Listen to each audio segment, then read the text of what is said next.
Do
you know if there's going to be a speaker here? Yes. There is going to be speaker. Okay, just want to make sure. I didn't know if they're going to be standing here or not. Standing right there. At that? Okay. Yes.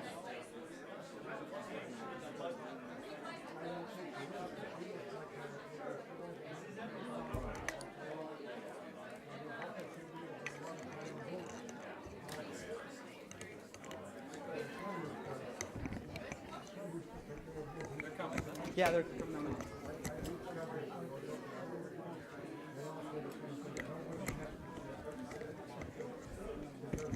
How you doing?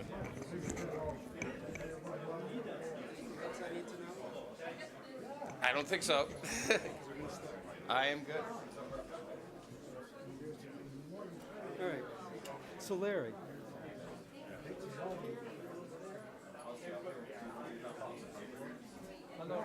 Something for you.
Okay, we'll be starting in a couple minutes.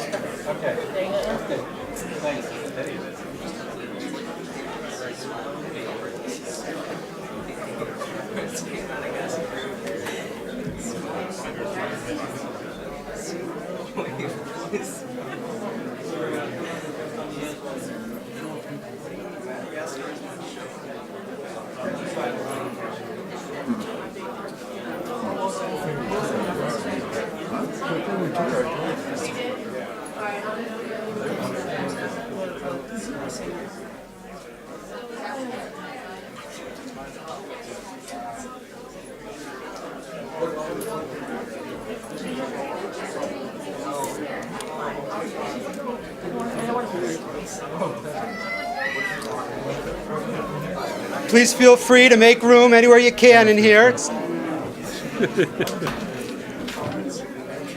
Doesn't fit. But put it on this side of the so that nobody walks off. You never know.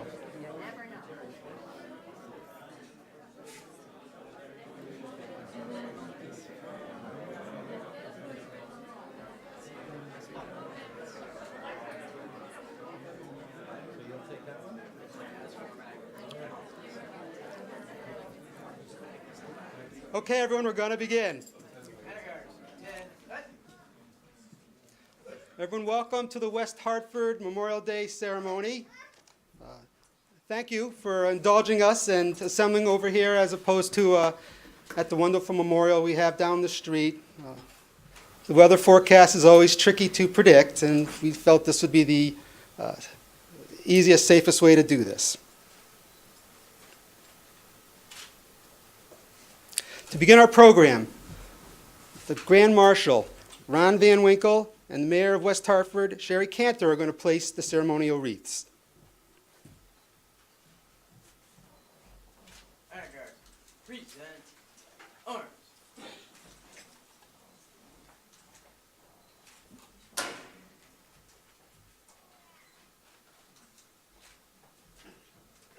Order arms.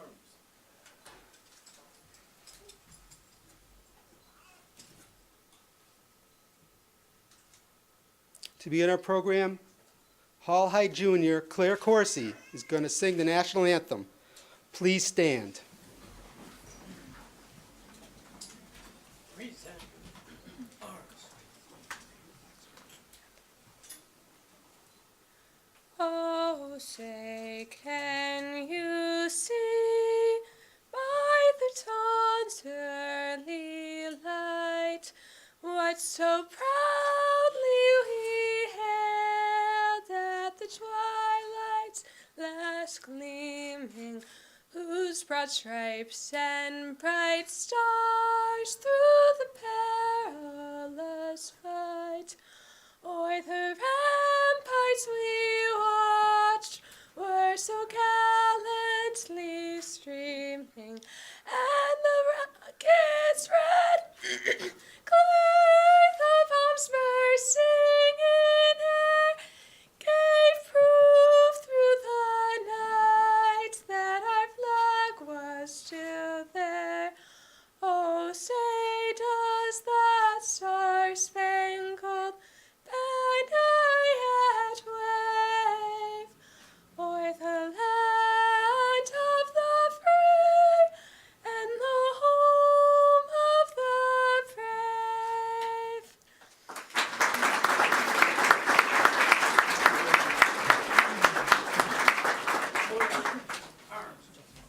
Thank you very much, Claire. Next, Reverend Terry Smith, certainly one who knows of service to this town, is going to give us the invocation. Please be seated.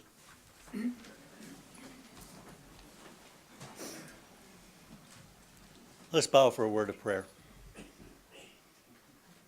God of love and forgiveness, of memory and of hope, we call upon you with a variety of names from a host of traditions, but with a shared sense of reverence and awe for the gifts that you've given us. So help us be one people here at this time of remembering, of honoring, and of thanking. Be with us in these few moments that we take now to tell the stories of the people who have given their lives in our names and in an effort to protect those things most dear to us all. Give us a sense of reverence in this time in a way that honors their service. We pray not only for them, but also this day for all people of our service who are overseas right now. Keep them safe. Help them return whole to their loved ones back at home. So we pray, dear God, no matter our heritage or tradition, as one people, alive this day in your love and filled with important memories. Amen.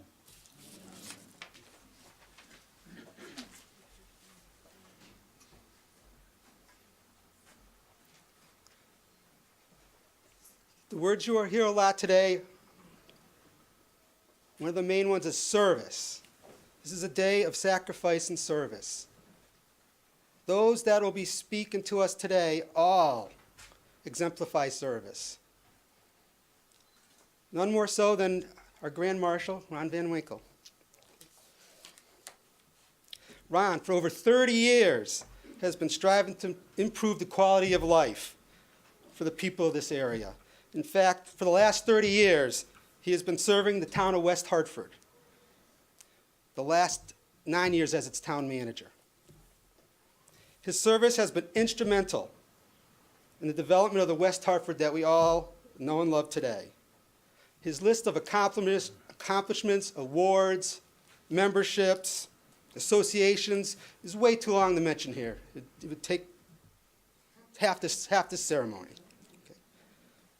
But throughout all of this, he has been a classic veteran. Okay. He served in the U.S. Army during the Vietnam War. Returning from his military service, he humbly and quietly took to service for us. A humble veteran. He didn't want to be Grand Marshal for this. We had to convince him. He certainly exemplifies what a true veteran is. A selfless man of service, and West Hartford is proud to call you our own. Thank you.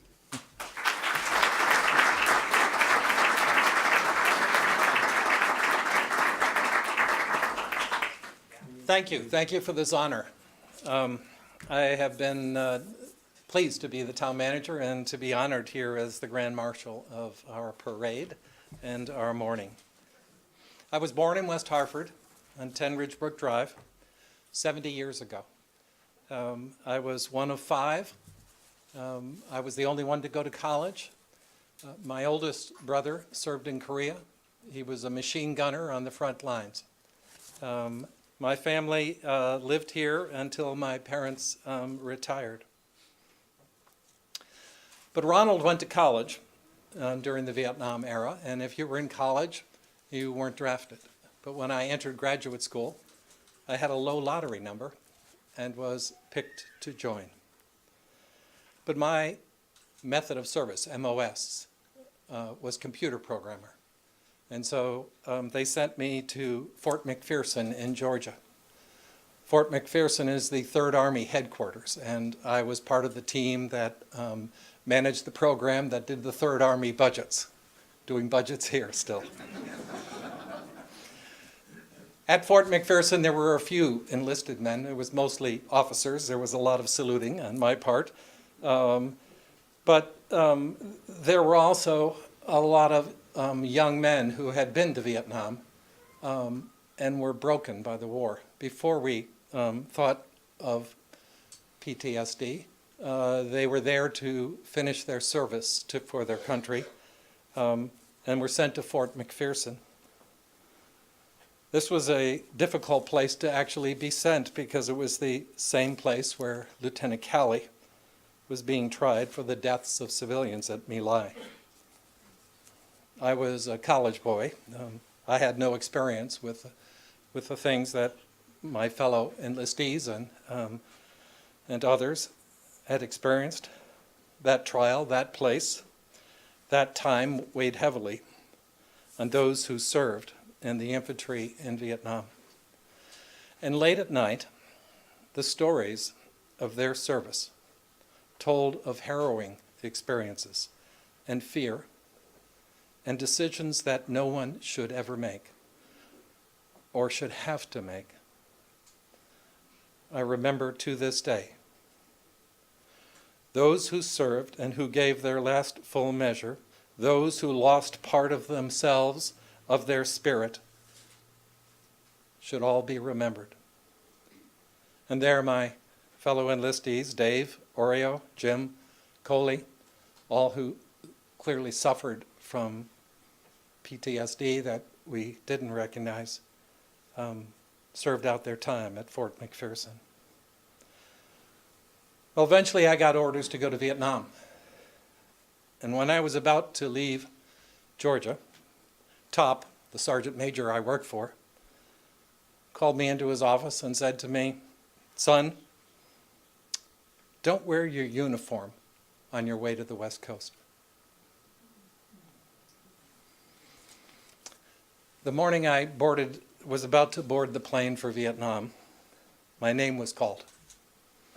Spec 4 Van Winkle, report to some building, I don't remember which. I walked up and said, "What's this about, sir?" And he said, "Son, report to building so-and-so." So I reported. They told me they were pulling the computers out of Vietnam, out of Long Binh, where I was headed. And they needed to reassign me. And nicely he asked, "Where would you like to go?" I said immediately, "NATO headquarters, Brussels, Belgium." He laughed and sent me to Germany. So I spent the rest of my tour in Germany. During the Vietnam era, 1964 to 1973, 8.7 million individuals were on active duty, but only 2.7 million served in country. And of those who served, 58,300 plus died, 300,000 wounded. 61% were under the age of 21 years old. 25% were draftees. And on the wall, 612 men from Connecticut are listed, and 18 from West Hartford. I wanted to read a poem about the wall from an African-American poet, Yusef Kumanyaka. It's called "Facing It." My black face fades, hiding inside the black granite. I said I wouldn't, damn it. No tears. I'm stone. I'm flesh. My clouded reflection eyes me like a bird of prey, the profile of night slanted against morning. I turn this way, the stone lets me go. I turn that way, I'm inside the Vietnam Veterans Memorial. Again, depending on the light to make a difference. I go down the 58,300 names, half expecting to find my own. I touch the name of Andrew Johnson. I see the booby trap's white flash. Names shimmer on a woman's blouse, but she walks away and the names stay on the wall. Brushstrokes flash, a red bird's wings cut across my stare. The sky, a plane in the sky, a white veteran's image floats close to me. Then his pale eyes look through mine. I'm a window. He's lost his right arm inside the stone. A black mirror of a woman trying to erase the names. No, she's brushing a boy's hair. On that wall are 58,300 names, and I want to read 4 of them that sank home to me. Sergeant Jess H. Van Winkle, Jr. He was from Kansas, served in the Army, died in Phuc Long. He was 19 years old. Spec 5, Gerald Vincent Van Winkle. He was from Ohio, served in the Army, died in Quang Tri. He was 20 years old. Sergeant Curtis Glenn Van Winkle. He was from Kentucky. He was 28 years old. He died in Quang Nam. Spec 4, Harold J. Van Winkle, Jr. He's from New Jersey, probably a cousin of mine. He was in the Army, died in Thua Thien. He was 21. Spec 4, Ronald Van Winkle, never made it to Vietnam. He served, but he never got in country. And I am obligated, as we are all obligated, to remember those who gave their last full measure for their country, 58,300. Those who were wounded in this war, 300,000. And those who served during this difficult and divisive time in our nation's history around the world. Vietnam veterans are that sort of lost group of men and women who served their country, served in a very difficult time in this nation, who were told not to wear their uniform. Where today when we see somebody with uniform, the applause breaks out. It's a wonderful difference for those who serve today than what I might have experienced in the 1970s. And so I'm really pleased to see the nation has come around to respecting the uniform and the effort and the significant challenges that our young men and women face in the military. I thank you for this honor this morning. I was pleased to serve my country even though during that difficult time, and I am delighted to serve West Hartford. Thank you.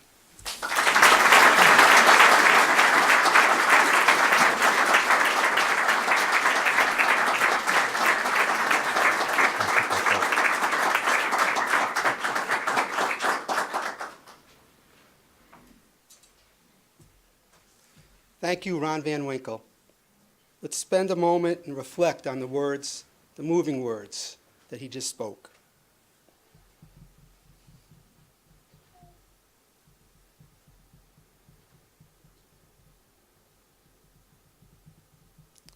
Our next speaker, Denise B. Hall. Once again, service could be her middle name. She's a lifetime West Hartford resident who has been serving the people of this town for numbers of years. She's a minority leader on the town council and a dedicated advocate of veterans' issues.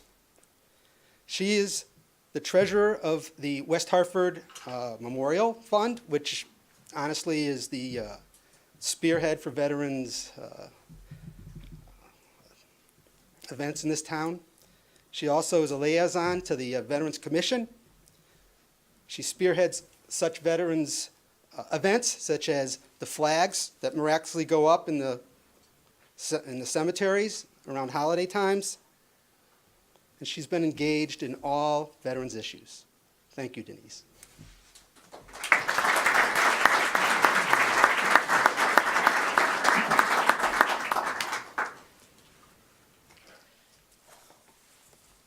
Good morning and welcome to the West Hartford Veterans Memorial Day ceremony. First of all, I just want to take this opportunity to thank Ron for sharing his story with us. So many Vietnam veterans don't share their story, and this is the first time after working with Ron for many, many years that I got to hear it, and I feel privileged, so thank you.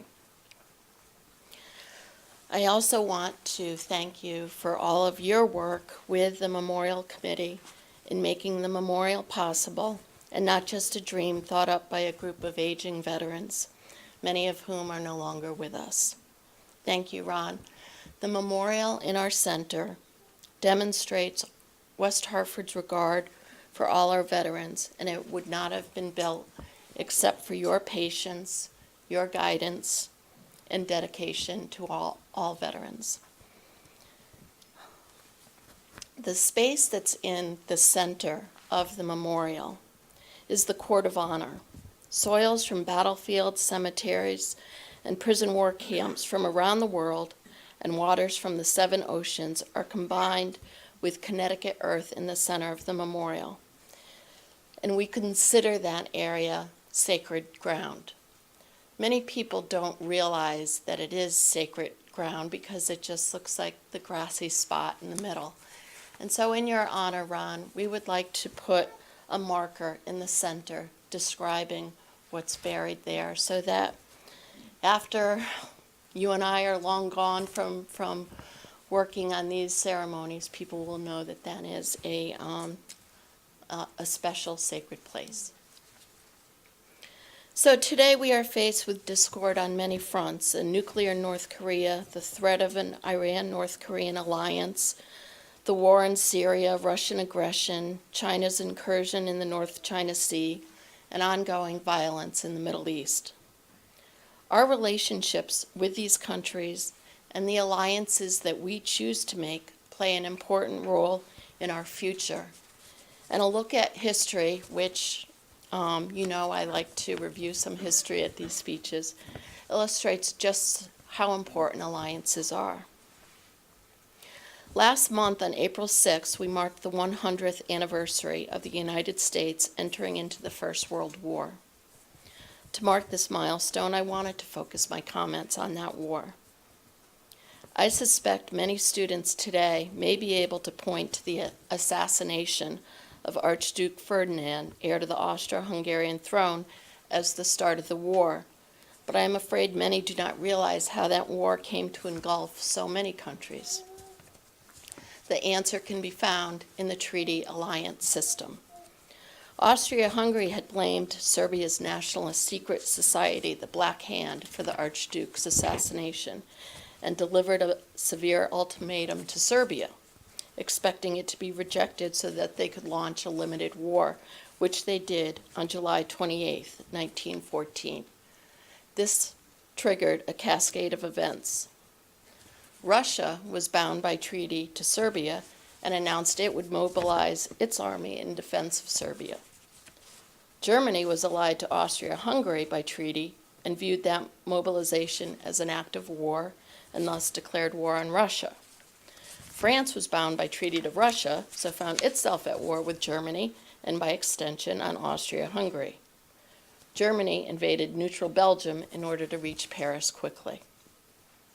Britain had a treaty with France which placed a moral obligation upon her to defend France.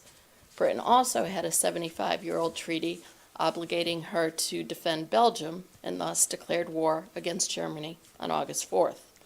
Like France, by extension, Britain was also at war with Austria-Hungary. Once Britain was involved, Australia, Canada, India, New Zealand, and the Union of South Africa, all of which were her colonies or under her dominion in some way, became involved, offering military and financial assistance. Japan had a military agreement with Britain and thus declared war on Germany. 2 days later, Austria-Hungary declared war on Japan. Italy was allied to both Germany and Austria-Hungary, but declared neutrality, citing a clause that stated it was only necessary to help them in a defensive war, but not in an offensive war. The following year, in May 1915, she finally joined the conflict by siding with the Allies, with a capital A, against her two former allies. President Woodrow Wilson declared that the U.S. would remain neutral, but ultimately was forced into the war on April 6, 1917, by Germany's submarine warfare, which was threatening our commercial shipping. European countries had fought, formed, and reformed alliances for hundreds of years leading up to the war, but Britain had been in a period of isolationism since the 1870s, choosing to stay out of European politics. The German government believed that Britain would avoid the conflict, choosing to maintain all of its commercial trading routes. Some believe that Germany would have backed away from war had Britain declared her intentions sooner. Had Britain come out clearly on the side of Belgium and France earlier in July, war might have been avoided. I have two main takeaways from this. We have to know our history and learn from it to help us understand the complex world we live in today. I suspect many of our opinions on the role of statecraft are formed from watching the TV series Madam Secretary, where conflicts are neatly resolved by season's end. In reality, statecraft is much more convoluted and ultimately led to the tangle of alliances committed to by these states over many years that resulted in the Great War. It is a very complicated dance our political leaders are engaged in today, and I pray for them to have the wisdom to guide us to peace and safety. Most importantly, 100 years ago, Our nation's soldiers and sailors stepped forward into danger in defense of the United States when there was probably very little understanding of what had brought us to the brink of war. They didn't have the internet or cable news broadcasting world events 24 hours a day. Many had probably never left their hometowns or knew where on earth these countries were or why the war had started in the first place.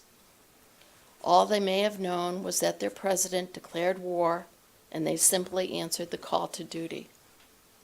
This is the constancy that we depend upon today and every day, that our armed forces will answer any call and never let us down. They deserve our utmost respect and gratitude. We thank them all for their service today and remember those that have died in service to their country. We will never forget. Thank you.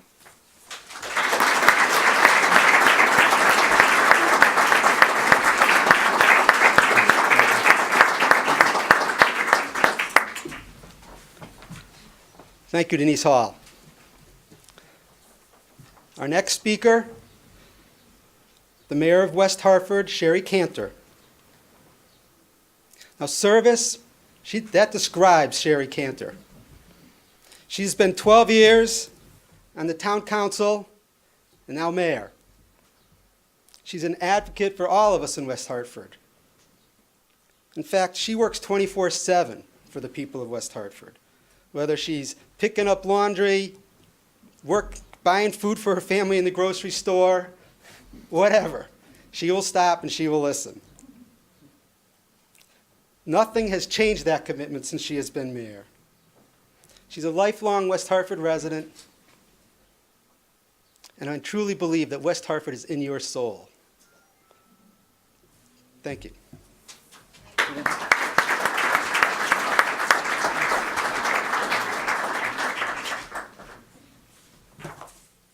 Thank you, Ken.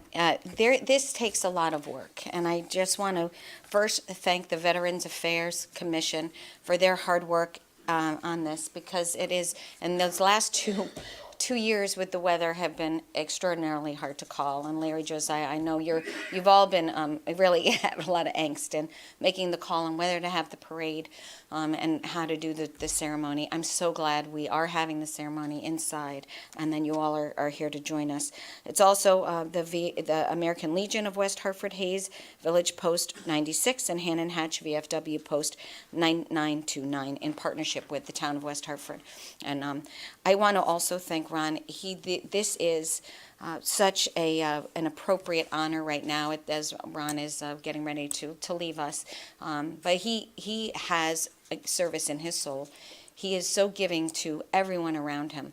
He also has hired a lot of people that are so like-minded in how they handle themselves in the town, and how they prepare and make sure that they are doing the job that Ron oversees and really expects of them. And it's not by chance that a lot of them are veterans. So I think that's very interesting. I also want to thank Denise for her leadership on the Veterans Affairs Commission and the memorial. Without her, like Ron, you said, that this wouldn't happen. I always learn something from your speeches, too, a little history lesson. It's always enlightening. I want to thank my fellow counselors. They give to the town all the time. Our whole council is here. We could actually have a council meeting. This is where we sit.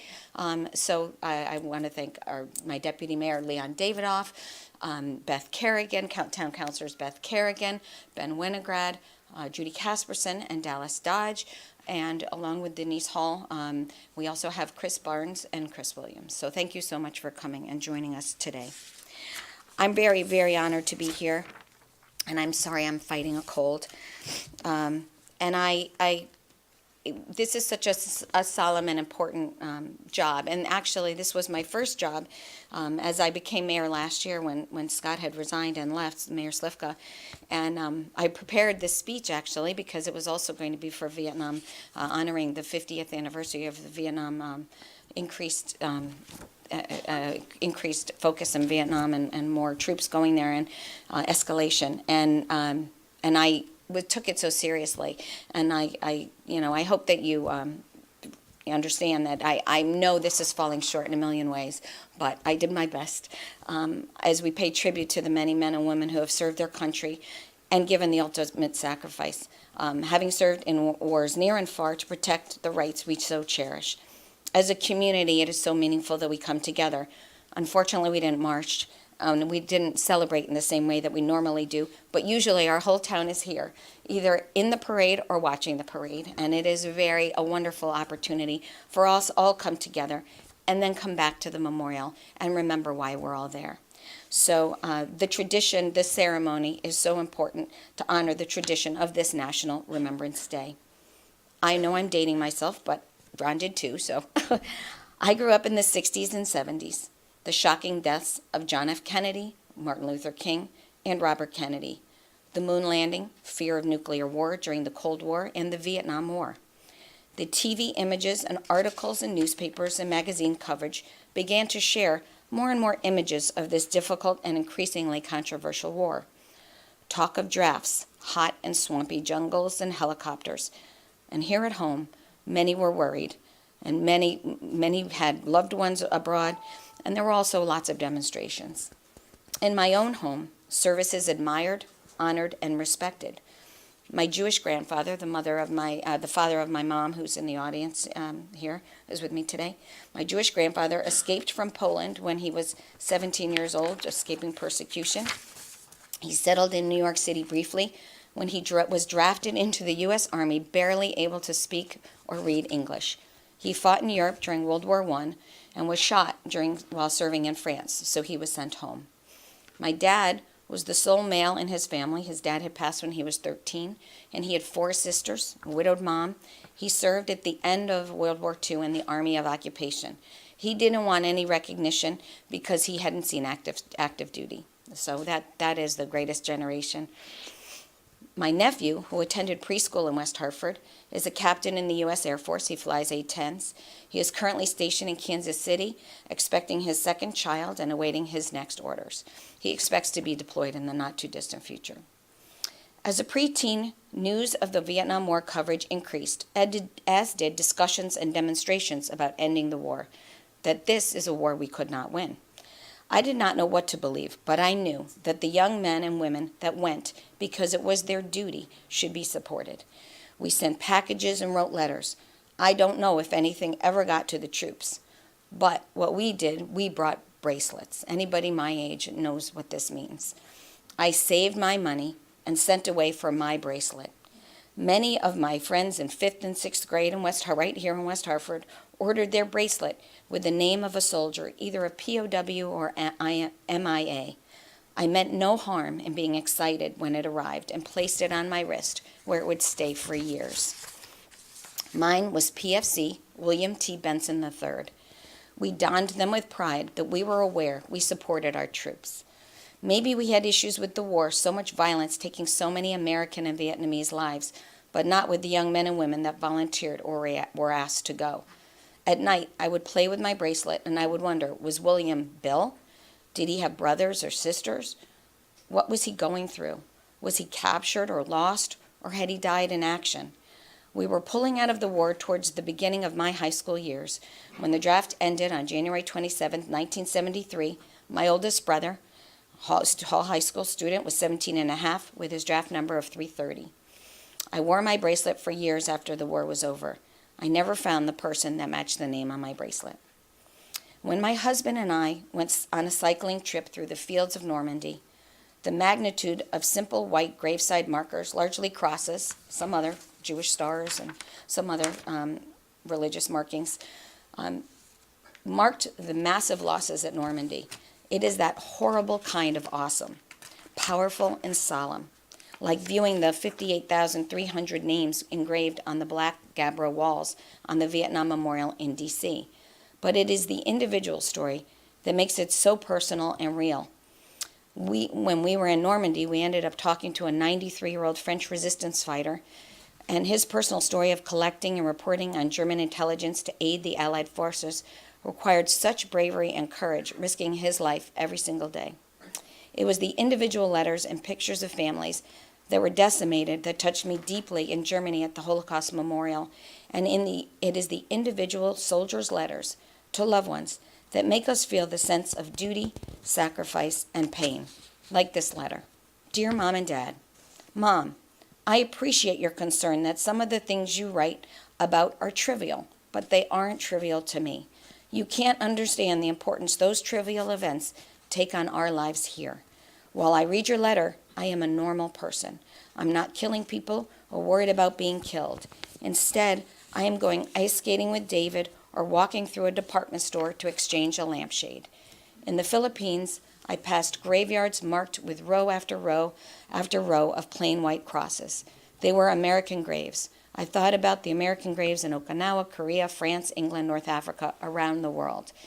And I was proud to be an American, proud to be a Marine, proud to be fighting in Asia. I have a commitment to the men who have gone before me, American men who made the sacrifices that were required to make the world safe for ice skating, department stores, and lampshades. No, Mom, these things aren't trivial to me. They are vitally important. I hope you will continue to write about those trivial things because that is what I enjoy learning about most. Captain Rodney R. Chastain from Mobile, Alabama, served with the Marine Air Group 13, 1st Marine Air Wing, based in Da Nang. With his 13-month tour due to end September 1968, he extended for an additional 6 months, explaining in letter to his mother, I am needed here, Mom. Not that I am essential or indispensable, but my degree of proficiency is now undisputed as the best in 1st Marine Division. The young men coming in need the leadership of an older hand. I am that hand. Captain Chastain was killed on 22nd October 1968. He was 25 years old. This letter is from excerpts of 83 letters sent home during the war that is displayed at the New York City Vietnam Veterans Memorial Plaza. The virtual wall in Connecticut that came actually, 2 years ago, I think, included many men and women that we remember from West Hartford. And as Ron said, there were 18. I actually had looked online and I only had, I think, 7. But each of them are in our hearts and we remember them today. I know we will be ringing the bell in their honor. The soldier, above all, prays for peace, for it is the soldier who must suffer and bear the deepest wounds and scars of war.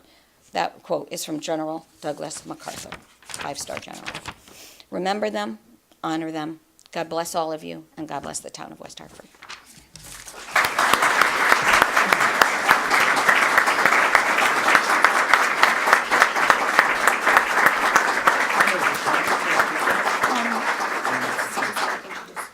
He's going to introduce.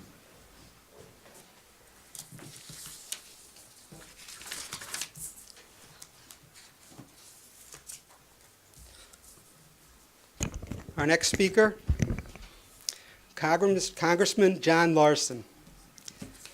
Congressman Larson, next to the definition of service, there's a picture of you. I'm going to have to be brief, obviously, okay? Because your public service record is impressive, okay? For 40 years, you've been dedicated to the people of Connecticut in this area. We appreciate that. Starting on the Board of Education, Town Council, and East They Hartford. probably appreciate it if you're Yeah. a lot briefer, too. That's right. State, But Ken, you're doing a the great job. Senate, House of Representatives, always an advocate for veterans, we know that. When we look at the list that you print of your accomplishments, it's veterans issues that are right near the top. That's appreciated. We know that veterans, their families, the ability to make sure our forces are well supplied, well armed, well taken care of, families are taken care of, burns deep inside you. Thank you, Congressman. Thank you, Ken. Thank you. Thank you. It's always a great honor to be home during this, I think as Sherry said, and a very solemn weekend. We distinguish ourselves amongst all humans in our ability to remember. Of all walks of life, it's the human race that remembers and creates memorials. You can't help but come to West Hartford and not think of Larry Philippon and Ray and Lisa and how this community rallied around them. And Ron, it was Vietnam veterans and Korean veterans and those who served in Desert Storm who would not let what happened to them happen to veterans today.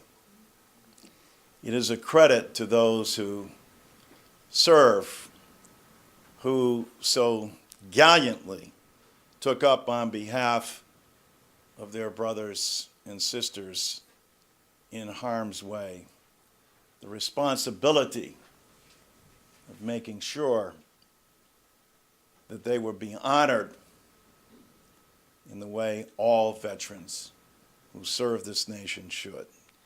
So it's great to be here in West Hartford. I thank all the dignitaries here from the Board of Education, the Town Council, State Legislature, and Denise, your remarks. And as a former history teacher, I'm always pleased to hear that and would remind you of what Mark Twain would say, because it is so true, that history may not repeat itself, but it often rhymes.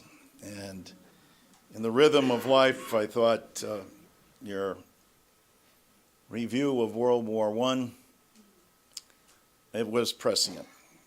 I commend everybody here, especially in these days, to read Washington's farewell address, an address to this nation that ought to be required reading in every school across the country, and frankly, required reading for both political parties in this day and age. George Washington gave his perhaps most solemn and greatest command in the very depths of Valley Forge, and when he said, "Let none stand guard but the Americans." Let none stand guard but the Americans. Because he knew in the depths of that war and the disillusion and what Thomas Paine would call sunshine patriots disappearing, and in the depth of that war that birthed this nation, the American soldiers stood guard. And it has been so ever since. Soldiers willing to stand guard on what President Kennedy would call the watch wall of freedom on behalf of a country they deeply love and serve. I had the opportunity this past Thursday to be with General McChrystal and John Lewis and Joe Kennedy and Doris Matsui. Now, most of you will recognize John Lewis. Certainly you'll recognize the name Joe Kennedy, and of course General McChrystal. Doris Matsui's family was interned during the Second World War as a Japanese American. She is a United States Congresswoman. Joe Kennedy, you know the history. General McChrystal, when he spoke, got up and talked about America today and about the importance of service. And on this Memorial Day, when we go back home and we celebrate and we picnic, understand this: less than 1% of the nation, in a nation of 330 million people, you heard the statistics that Ron read off, with respect to Vietnam. Less than 1% serve in our military, including the Reserves and National Guard, the Peace Corps, AmeriCorps, Vista, Teach AmeriCorps, City Year, et al. On this Memorial Day, when we pay tribute to those who have served, and as Lincoln so eloquently said at Gettysburg, those who have given the full measure of their devotion, it's time to think and reflect as Washington, Jefferson, and Franklin all talked about the responsibility to serve. General McChrystal says you don't have to wear a uniform to serve your nation, and he's right. The work of this patriotic committee in this town and towns all across the state is what service is all about. The parades that perhaps didn't go on today that have the Little League coaches and all the civic, that's service. But service to the country as well, in terms of stepping up and doing the right thing, starting in your community and in your state, and then the nation itself, is far more important today than it's ever been. McChrystal went on to say that we have to create a culture of service. Never in our country. And let's be honest, the military very specifically only wants people who will volunteer. But last year, more than 400,000 millennials were turned away from serving in AmeriCorps. It's time, my fellow Americans, that we ask, especially on this day, Memorial Day, May 29th, and not uncoincidentally, the birthday of Patrick Henry and John Fitzgerald Kennedy, who asked of his fellow Americans to not always seek or be after what the country can do for you, what the community can do for you, what the state can do for you, but for what you can do for your community, your country, your state. To honor the great sacrifice of the men and women like President Kennedy who served, let us renew and commit ourselves to service to this country, to your community, to your state. God bless you. God bless America.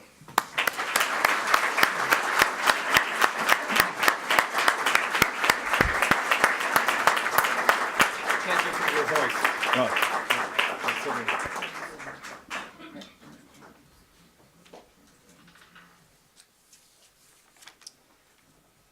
Once again, let's spend a moment just to reflect on the words of Congressman Larson. Thank you very much.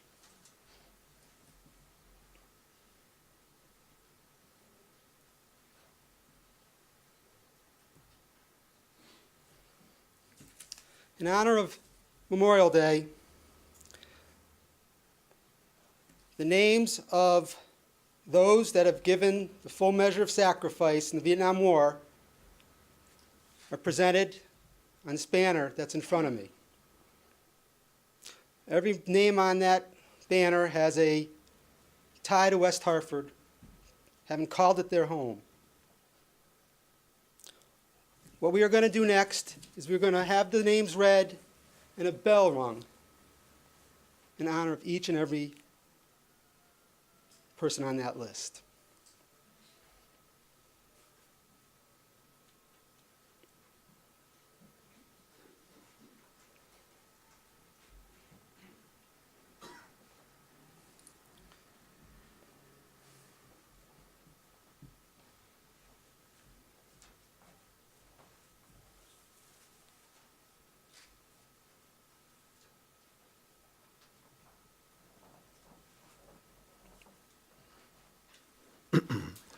These 18 men, who at a time in their life called West Hartford their home, made this a supreme sacrifice in Vietnam.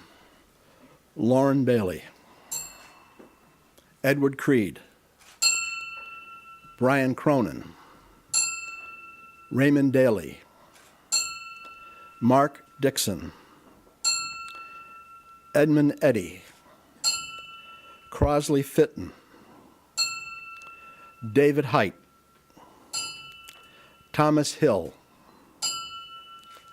John Holden, Adam Knight, William Markarian, Gary Lewis, Robert Norton, Jeffrey Weed, John Welsh, Norman Westwood, Douglas Young. Thank you.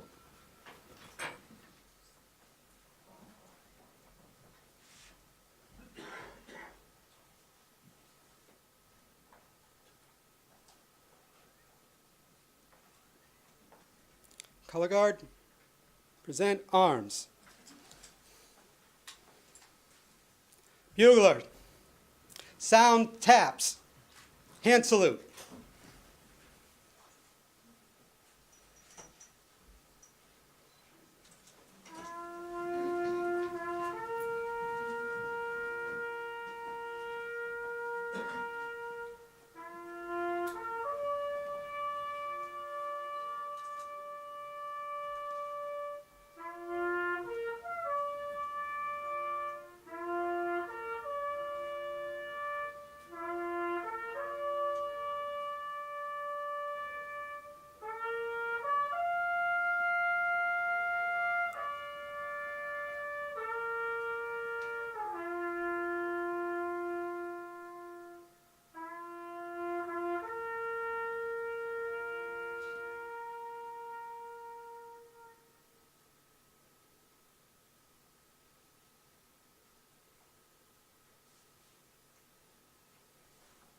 Order, arms. Thank you to Caitlin Corsetti and Nathan Suarez, both students at Classical Magnet High School, for taps. Next, we're going to have the benediction. Reverend Terry Schmidt.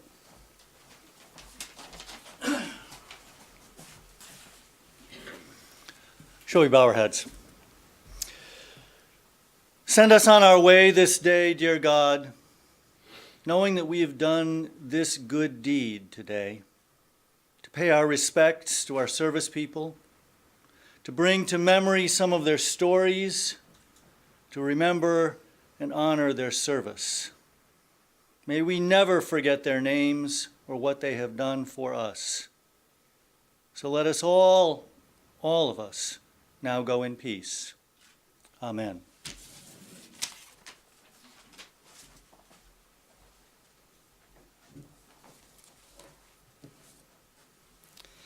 I'd like to thank all of you who have taken the time to participate in this Memorial Day ceremony.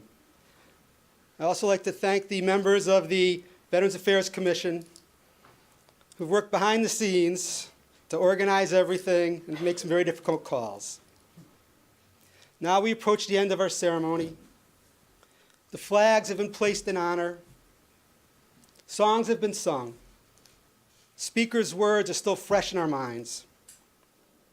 Solemn prayers and benedictions have been offered. And with the sound of taps still ringing in our ears, let us take a moment of silence to honor and remember those who sacrificed all in order to allow this country to flourish.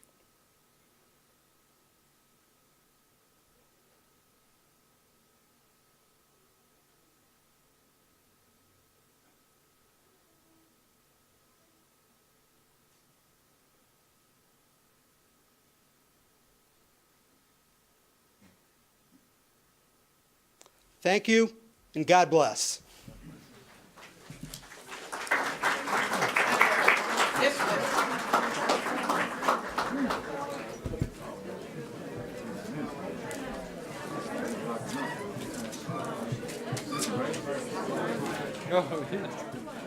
Yeah, I had to cut out some stuff that moved me too much.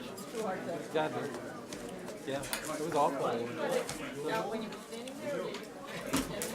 No, I cut it. I wrote it last year and actually read it this year.